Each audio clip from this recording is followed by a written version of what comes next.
Hey everyone, Wolf Lord Rho here. Today we discuss the Emperor's reunion with the Angel Sanguinius. A spoiler warning to begin, as the events we're discussing today are from the Horus Heresy Siege of Terra novel, Echoes of Eternity, by author Aaron Dembski-Bowden. As always, I really recommend you read the stories for yourself first, without spoilers, as that's the best way to enjoy the lore for yourself. But with that said, let's waste no more time and just jump straight in. So, the Emperor reuniting with his Primarchs. Something I can never get enough of. Any moment with the Emperor in the lore feels special. There's no other way to describe it. But when it's with one of his Primarchs, it's just something else entirely. Yet for all that, witnessing the moments of reunion with his sons is something that's pretty rare, limited to just a precious few. Some joyful, such as with Korax, some tense to say the least, such as with Angron. Always feeling like you're peering into a myth of old, and I guess in some ways you are. And there are some reunions in particular I've been dying to see for years, such as Rabute Gilliman's, Jagatai Khan's. Yet undoubtedly, and probably none more so, than the Angel Sanguinius's. Throughout pretty much the entire Horus Heresy series, I really wanted to see some first-hand interaction between Sanguinius and the Emperor, in knowing the sacrifice Sanguinius would ultimately give, in knowing how unshakable his loyalty was. It always felt like we needed to see why Sanguinius felt that way, what his relationship with his father was actually like, the answers to all of our questions. And though no, we haven't necessarily got that, we did finally receive the opportunity of witnessing their very first interaction with the coming of the Emperor to Baal. And this came within the Siege of Terra novel Echoes of Eternity, the showpiece of his greatness before the end that would come. Here we would witness Sanguinius match the legend of his name, the angel who was anywhere and everywhere upon the walls, defying the dark and casting its back.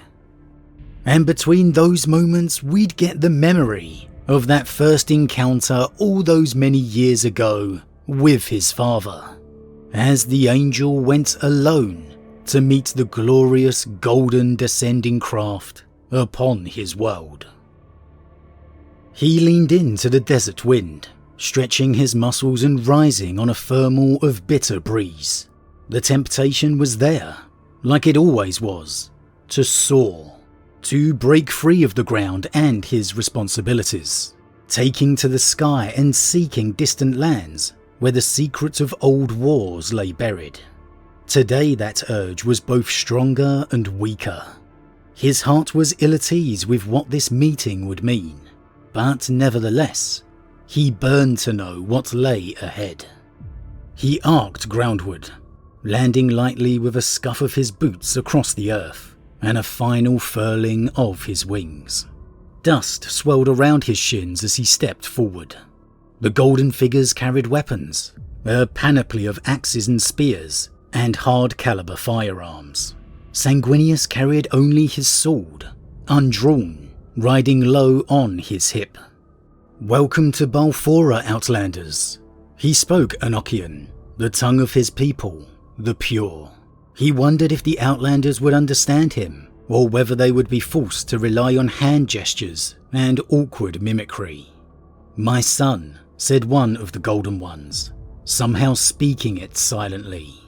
He felt his father's voice for the first time as one of his own thoughts, a sensation rather than speech, backed by a tremendous feeling of suppressed force.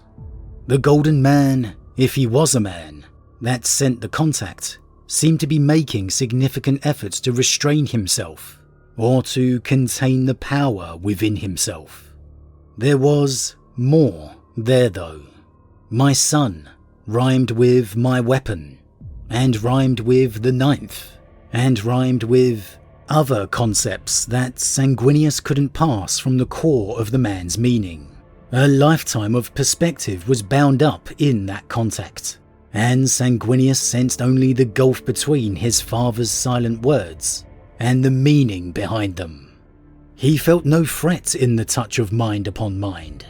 Confidence, impatience, love, caution, approximations of those where words couldn't quite convey the actuality. It was all in there. The man, and he did seem like a man, dark of skin and hair, smelling of metal and sweat, in possession of a heartbeat, walked closer. "I am the Emperor," the man said, as he stepped out from the spacecraft's shadow, "and I am your father." Father, the man had said, the word rhyming in silence with master, with shaper, with creator. Sanguinius met the Emperor's eyes.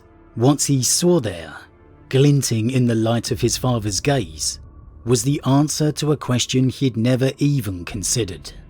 This being, this Emperor, was human, but he was not exactly a man. So here we see the Emperor referring to Sanguinius as his son, but as often seen, the sense of more within the word, sometimes interpreted as deceit by some. However, within the novel Valdor, Birth of the Imperium, we saw how Malcador and Valdor were surprised when the Emperor had taken to calling the Primarchs his sons, long before he had ever found a single one, when he was only just sensing their echoes within the Immaterium, realizing that they had instead been scattered and not destroyed. And for me, that moment always seemingly confirmed my own belief that the Emperor did love the Primarchs. That yes, they absolutely were created to be tools, weapons and generals, but that as any human, the Emperor simply couldn't prevent that instinctual attachment arising. Unintended, absolutely, but there, evidently. And I think that that strange dynamic is perfectly encapsulated here. My son rhymed with my weapon, and rhymed with the ninth, and rhymed with other concepts that Sanguinius couldn't pass from the core of the man's meaning. The Emperor chooses to greet Sanguinius as his son, not out of some cold, calculated attempt at manipulation, but because that's how he feels, how he views the Primarchs, instinctually. But in being the Emperor, in having that purpose for the Primarch's creation, it can never be that straightforward.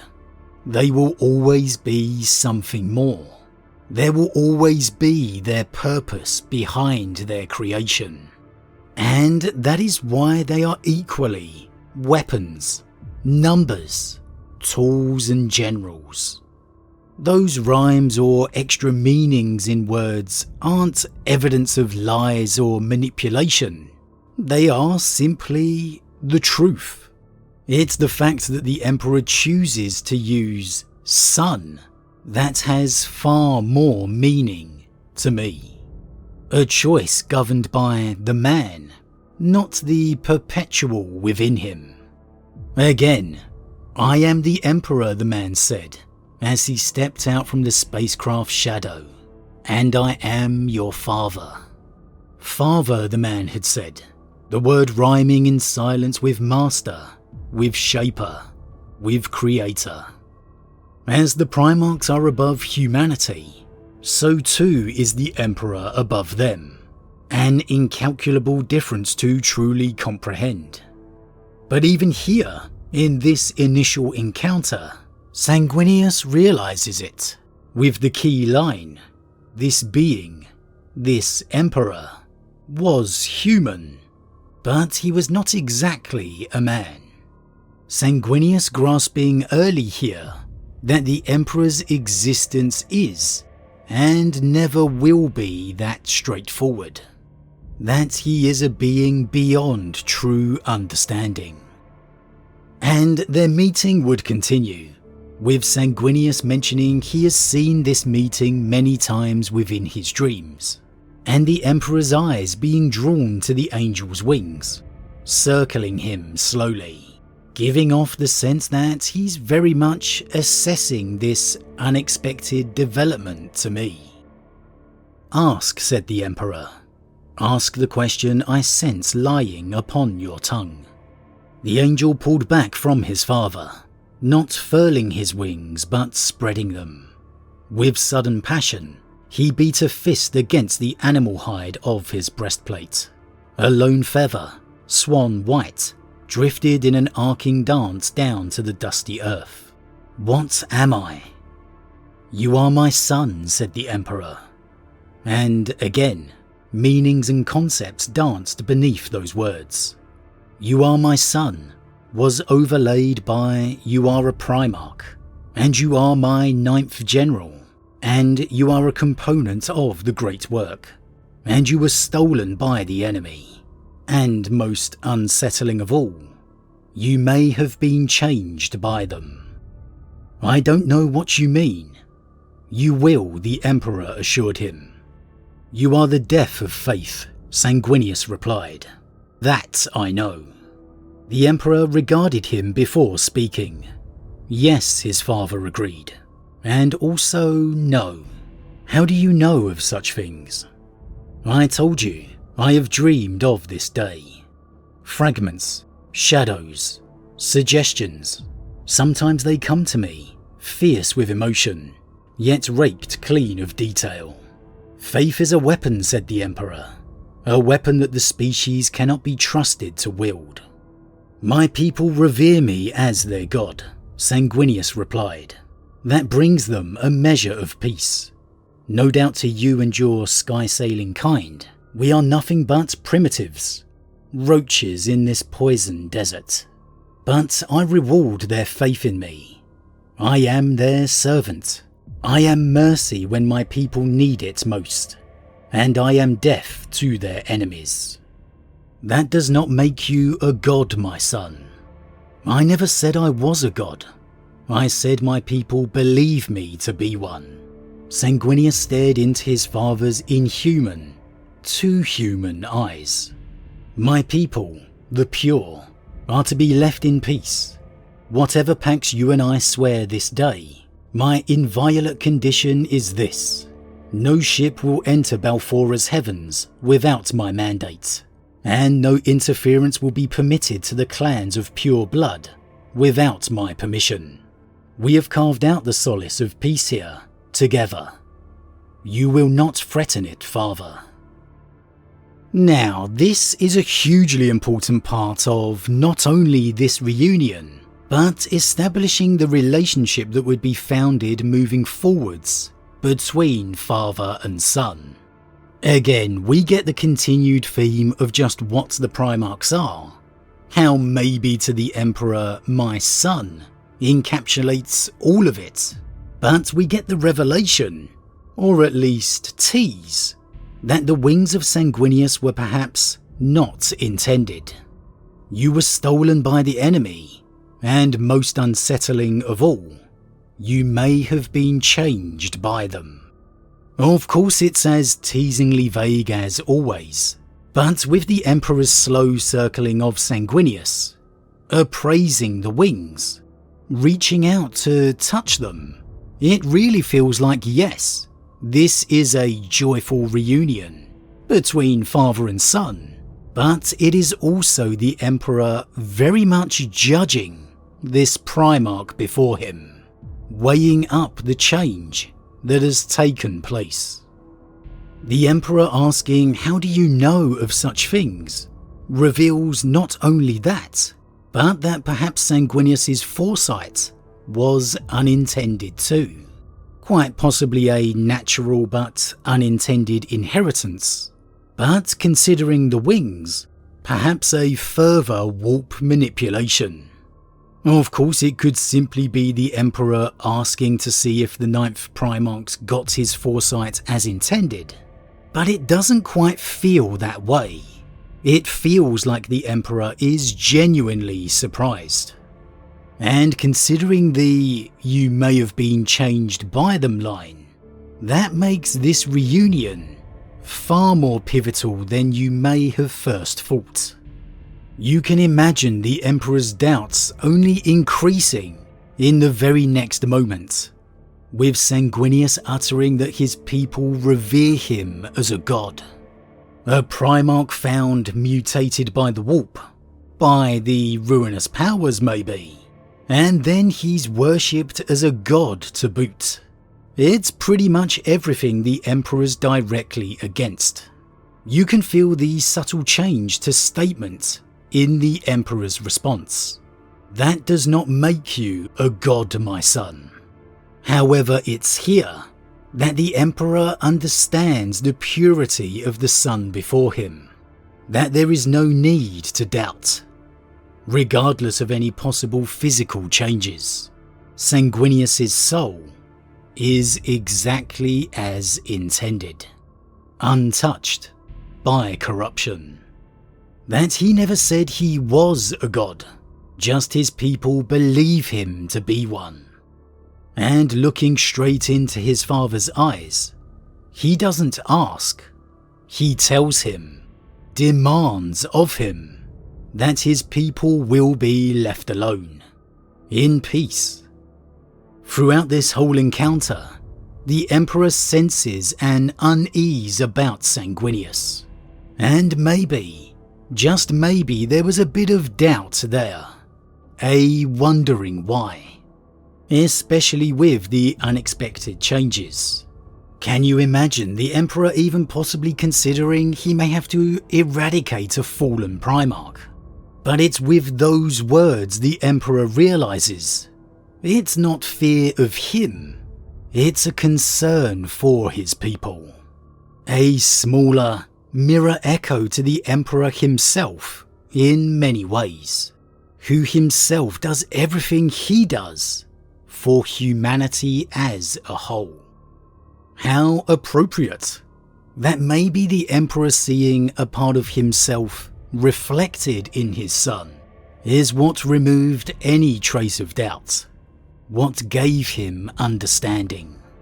Sure, Sanguinius is acting more on emotion, but he's a Primarch. For me, that small part of their conversation was hugely important for founding their relationship, for the Emperor realizing just what kind of Primarch Sanguinius was. And Sanguinius would follow on to ask directly about his wings. Were they intended and made by the Emperor, or by some other misfortune? The question we've all yearned to hear answered for years, but of course we wouldn't receive a real answer. The Emperor merely telling Sanguinius he was exquisitely created, through a lot of effort. And Sanguinius gets a little wound up by that answer, asking again, a little firmer, what is he? And the Emperor here visibly softens, as if the human part of him relents, and asking Sanguinius his name, and he tells him exactly what he is. That he is a Primarch, the most important part of his grand plan to save mankind. That he was stolen and now has been found, to be taken into the stars and to command his legion. And then of all the Primarchs, of all the varied type of brothers and personalities he has within his kin, Sanguinius alone asked what if he says no.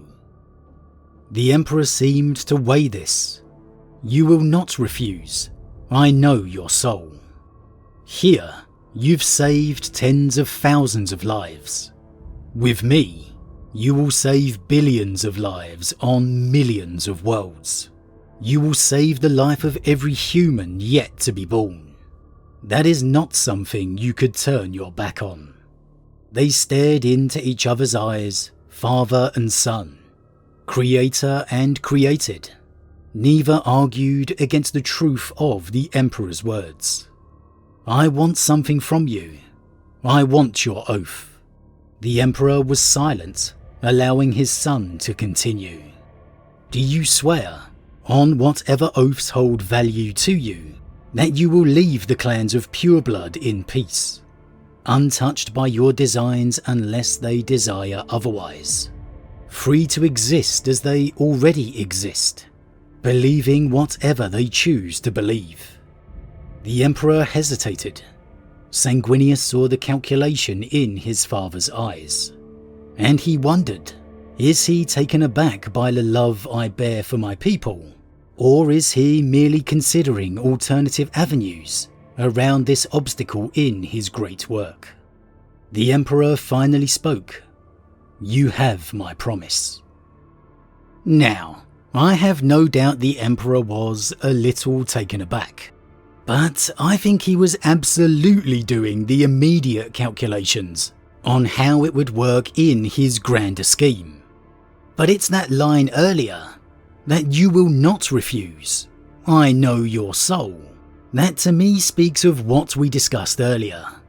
The Emperor seeing a part of himself reflected within Sanguinius. I think that is why he speaks so confidently here. Sure, he can peer into the Primarch's mind, see the peace and rule he has brought to his world, but I think it's more that echo of himself he's seen, the virtue within, that he knows Sanguinius could never deny the chance to bring peace, salvation to all of humanity. And of course he was exactly right. Now, I'm not sure Sanguinius's ask of a promise from the Emperor is much different to the contests the Emperor had against, say, Vulcan or Russ. You could interpret each of them as a test of the Emperor's will, but I do think it's the perfect testament to the nature of the Angel, that he will always do what's right, no matter what, no matter who he has to face to do so. A highlight of the future we'd see, such as him assuming the title of Emperor himself within Imperium Secundus, a move and role he didn't want to do, but one he saw the benefit in. And that, at the end of the day, is the one thing you could always count on the Angel to do. No matter what, to do what's right. Perhaps revealing, for all his similarity to his father, his biggest difference. Where the Emperor was governed by his mind most of all, Sanguinius was always motivated most by his heart. But as always everyone, what do you think? Is this reunion the perfect example of the similarities between father and son, and the differences? Is this reunion the closest we will ever get to confirmation the wings of Sanguinius were not intended? That the Emperor was clearly assessing if the Primarch was still pure or lost? Was it the words of Sanguinius that gave the Emperor the proof he needed? Or do you perhaps feel it was something else? Why do you feel the Emperor was surprised by Sanguinius's dreams? Do you think he was just confirming Sanguinius's foresight talent? Or that it was actually not something he expected Sanguinius to have inherited? As always everyone, leave your thoughts in the comments below. Huge thank you to all my subscribers, your support truly means a lot to me, it really does. If you're new, please consider subscribing to help the channel grow. And if you enjoyed this particular vid, then why not drop a like on it too? But with that said, I am off, and I'll see you all again real soon.